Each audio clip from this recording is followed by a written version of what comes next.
మనకి చాలా key points ఉన్నాయి. 2021 నుండి నిర్మలా సీతారామన్ గారు పూర్తిగా పేపర్లెస్ ప్రజెంటేషన్ ఇస్తున్నారు. అంటే ఒక ట్యాబ్ తీసుకొచ్చి చెప్పడం జరుగుతుంది. అంతకుముందు వాటి కాపీస్ ప్రింట్ చేయడం, అటు మీడియాకి సర్క్యులేట్ చేయడం, పార్లమెంట్లో మెంబర్స్ అందరికీ ఇవ్వడం, ఇలా చాలా పెద్ద ప్రాసెస్ ఉండేది. కానీ ఇప్పుడు ఏమైందంటే ఎవ్రీథింగ్ సేఫ్ అండ్ సెక్యూర్డ్గా ఎలక్ట్రానిక్ ఫార్మాట్లోకి తీసుకొచ్చారు. జనరల్గా మనకి ఏమవుతుందంటే ఎకనమిక్ సర్వే అనేది ఫుల్ టైం బడ్జెట్ ప్రజెంట్ చేసే ముందు జరుగుతుంది. కానీ ఈ పర్టికులర్ ఓట్ ఆన్ అకౌంట్ బడ్జెట్కి ఎకనమిక్ సర్వే కూడా జరగదు. సో ఎకనమిక్ సర్వే జరిగితే ఎకనమిక్ సర్వేలో ఇండస్ట్రీస్ కావచ్చు, కామన్ మ్యాన్ కావచ్చు, వీళ్ళందరూ ఏం ఎక్స్పెక్ట్ చేస్తున్నారనే విషయాలు మనకి ఎకనమిక్ సర్వేలో తెలుస్తూ ఉంటాయి.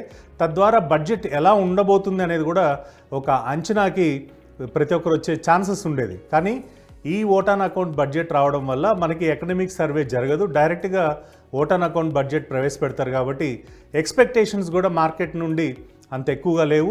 అండ్ ఈవెన్ ఈరోజు స్టాక్ మార్కెట్లు కూడా మనం గమనిస్తే దాదాపు 800 పాయింట్లు సెన్సెక్స్ నష్టపోయి, 250 పాయింట్లు నిఫ్టీ నష్టపోయి క్లోజ్ అయ్యాయి. అంటే ఓట్ ఆన్ అకౌంట్ బడ్జెట్లో మేజర్ చేంజెస్, అలొకేషన్స్, సాప్స్ ఏవి ఉండే అవకాశం లేదు. కాబట్టి మార్కెట్స్ కూడా దీన్ని నెగిటివ్గా తీసుకున్నట్టుగా మనకి ఈరోజు మార్కెట్ పర్ఫార్మెన్స్, బిహేవియర్ చూస్తే చాలా క్లియర్గా తెలుస్తుంది.